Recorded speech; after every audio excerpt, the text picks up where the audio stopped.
এই আলোচনা সভা অনুষ্ঠানের এই পর্যায়ে বক্তব্য রাখবেন আজকের অনুষ্ঠানের প্রধান অতিথি আপনার আমার সকলের সুপরিচিত প্রিয় নেতা লালমনিরহাট জেলা বিএনপির বিপ্লবী সহ সভাপতি আদিত মালিক আলীগঞ্জের মানুষের আস্থার প্রতীক মানুষের নেতা জননেতা জনাব রুকনুদ্দিন বাবুল মহোদয়।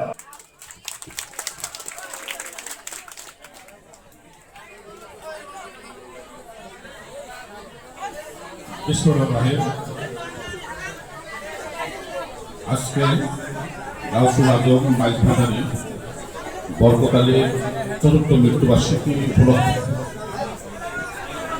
মিলাদ মাহফিল দোয়া অনুষ্ঠানে উপস্থিত সম্মানিত সভাপতি জনাব মোস্তাফিজুর রহমান সাজু,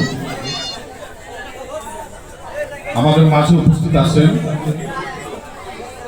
বাংলাদেশ জাতীয়তাবাদী দলের কালীগঞ্জ উপজেলা বিএনপি এবং তার সকল অঙ্গ সংগঠন সমূহের বিভিন্ন স্তরের নেতৃবৃন্দ, উপস্থিত আছেন আমন্ত্রিত অতিথিবৃন্দ, আমার সামনে উপস্থিত সম্মানিত মা বোনেরা, মঞ্চে আরো উপস্থিত আছেন বগুড়া থেকে আগত আমাদের আনোয়ার হোসেন মাইজভান্ডারির নেতৃত্বে আপনার একদল সাংস্কৃতিক শিল্পী গোষ্ঠী, সবার প্রতি আমার আন্তরিক শুভেচ্ছা এবং অভিনন্দন।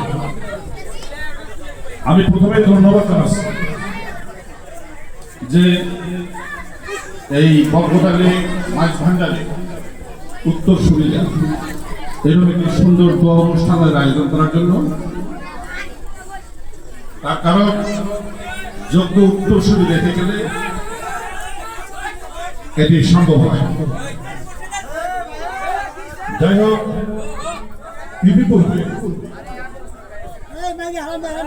আরো মৃত্যুবার্ষিকী পালন করার সময় তো অনুষ্ঠানে আমাকে এখানে আমন্ত্রণ করা হয়েছিল, আমি ব্যস্ততার কারণে আসতে পারিনি। এবার আমন্ত্রণে আমি কথা দিয়েছি আপনার তার সন্তান শরীফুল ইসলামকে যে অবশ্যই এবার যাবো। এসে আমার খুব ভালো লেগেছে আপনাদের উপস্থিতি এবং এর একটি সুন্দর অনুষ্ঠানের আয়োজন করার জন্য। আসলে আজকে যে অনুষ্ঠানটি মূলত আমাদের এখানে রাজনৈতিক বক্তব্য দেওয়ার কথা না, তা আসলে ওই যে বলে না আপনার যে গুলির একটা ঢোলটা থাকলে আপনার পেট বাজায়, তাই না? রাজনৈতিক নেতৃবৃন্দরা যখন আপনার মানে মালতুই সাথে নেয় তখন কিন্তু আপনার তাদের কথাগুলো করতে চায়, মানে পড়ে ফেলেছে আপনার, এখানে আপনারা অন্যভাবে নেবেন না। আজকে আমরা সকলেই যার মৃত্যুবার্ষিকী, যার জন্য আজকে যার আয়োজন, যার জন্য আজকে এই আয়োজন, আমরা সকলেই প্রাণ করে আমরা দোয়া করি যেন সে বৃহস্পতি হন, বৃহস্পতি নসিব পান। ব্যবসা গরম, ফ্যানের ব্যবস্থা নাই, বিশেষ করে আপনার শিল্পী গোষ্ঠীরা মঞ্চে গান শোনার জন্য সকলে কিন্তু আমরা বেকুল হয়ে আছি। এখন যদি কথা ভালো লাগবে না, এরপরেও আপনার একটি কথা আমি খুব সংক্ষেপে বলতে চাই। এই রুদ্রেশ্বর আমার জানা মতে এই মৌজাতে অনেক বড় মৌজা, একটি মৌজায় আপনার দুইটি ওয়ার্ডে আপনার পরিণত হয়েছে। সাধারণত দেখা যায় দুইটি মৌজা মিলে একটা ওয়ার্ড হয়, আর এখানে একটা মৌজা দুইটা ওয়ার্ডে পরিণত হয়েছে। সেটি হলো 7 নম্বর এবং 8 নম্বর ওয়ার্ড, নাকি যদি ভুলটা বলি। এই এলাকার মানুষ, ওই গজল ভাই আমাদের চেয়ারম্যান বক্তব্য বলেছেন যে দক্ষিণাঞ্চলের মানুষ, এটুকু কিন্তু সত্য, সেটিও আমি চাই। এই ওয়ার্ডে, এই দুটি ওয়ার্ডে বিশেষ করে আপনার বগুড়া অঞ্চলের মানুষ, গাইবান্ধার মানুষ, জামালপুরের মানুষ, টাঙ্গাইলের মানুষ, ময়মনসিংহের মানুষ, সব মিলে আপনার এই রুদ্রেশ্বর, তাই না? রংপুর জেলার স্থানীয় মানুষের সংখ্যা খুবই কম। অনেক প্রতিকূলতার মধ্যে, অনেক প্রতিকূলতা ফেস করে আপনারা বিভিন্ন জেলা থেকে এসে আজকে কিন্তু শিক্ষা দীক্ষায় অর্থে আপনারা কিন্তু এখন সফল মানুষ এবং এগিয়ে গেছেন। আপনারা কিন্তু এখন এস্টাবলিশ নাকি আপনার এই এলাকায়। আমিও আমার রাজনৈতিক জীবনে আপনারা জানেন দীর্ঘদিন থেকে আমি রাজনৈতিক মাঠে আছি। শত প্রতিকূলতা ফেস করতে হয়েছে আমাকে, শত প্রতিকূলতা ফেস করে কিন্তু আমিও আজকে এই জায়গায় এসেছি।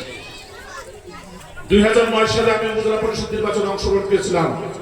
এই ফেসিস্ট সরকারের যে সাবেক মন্ত্রী দুর্জমান আহমেদের বিরুদ্ধে আমি প্রার্থী ছিলাম।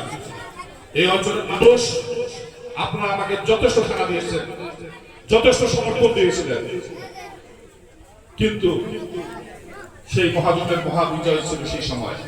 এই ফেসিস্ট সরকারের কারণে আমার বিজয় সুনিশ্চিত করতে পারি নাই। 2014 সালে আবারও প্রার্থী হয়েছিলাম।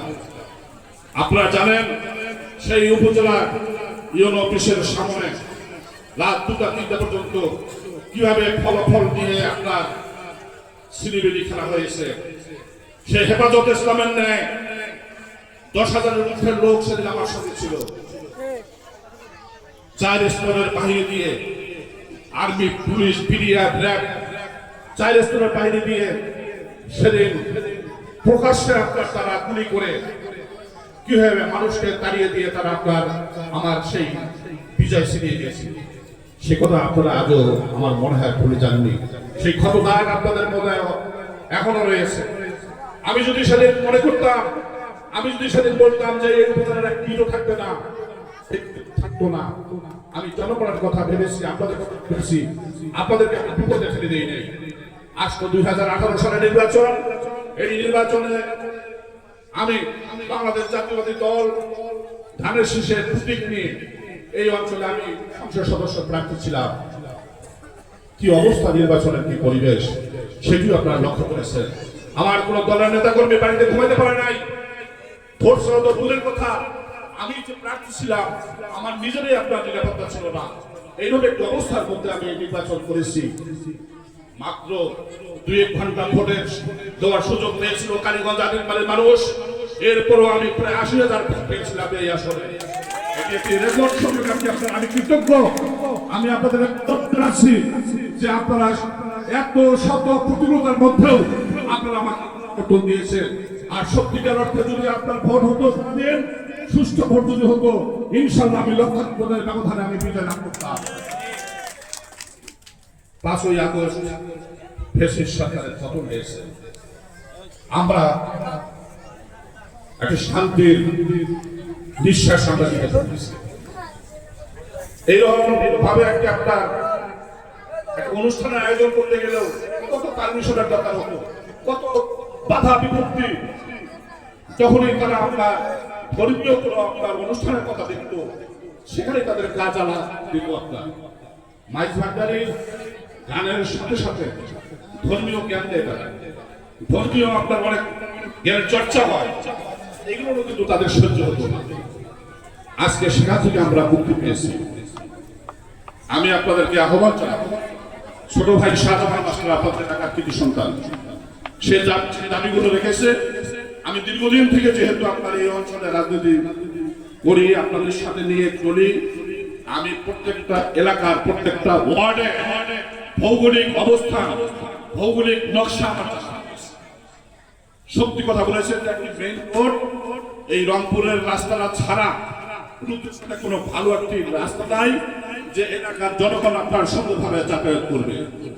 আমি আপনাকে কথা দিচ্ছি যে আগামী সংসদ নির্বাচনে যদি সুষ্ঠু নির্বাচন হয়, আর আপনাদের দোয়া সমর্থন নিয়ে আমি যদি আপনাদের এই এলাকার প্রতিনিধিত্ব করার সুযোগ পাই, তাহলে অবশ্যই আপনাদের সাথে নিয়ে এই এলাকার শুধু রাস্তাঘাট না, স্কুল কলেজ না, কি কি সমস্যা রয়েছে সেগুলো আপনাদের সঙ্গে পরামর্শ করে এই এলাকার উন্নয়ন করার চেষ্টা করবো ইনশাল্লাহ। আমি আমার বক্তব্য দীর্ঘ না করে এই সাংস্কৃতিক শিল্পগোষ্ঠীর আমাদের বগুড়ার মানুষ মানে কি আমাদের প্রতিষ্ঠাতা জিয়াউর রহমান এলাকার মানুষ, তাই না? তাদেরকে তাদের গান শুনবেন, সহযোগিতা করবেন, তাদেরকে সম্মান করবেন, আর এখান থেকে শিক্ষা নেবেন। কানে কানে আপনার যে ধর্মীয় শিক্ষা তারা দেয়, সেখান থেকে শিক্ষা নিয়ে আগামী দিনে আপনাদের পথ অনুসরণ করবেন আপনাদের দৈনন্দিন জীবনে। এই আশাবাদ রেখে সকলের ধন্যবাদ জানিয়ে আপনাদের সুস্থ এবং মঙ্গল কামনা করে আমি আমার কথা শেষ করছি। খোদা হাফেজ।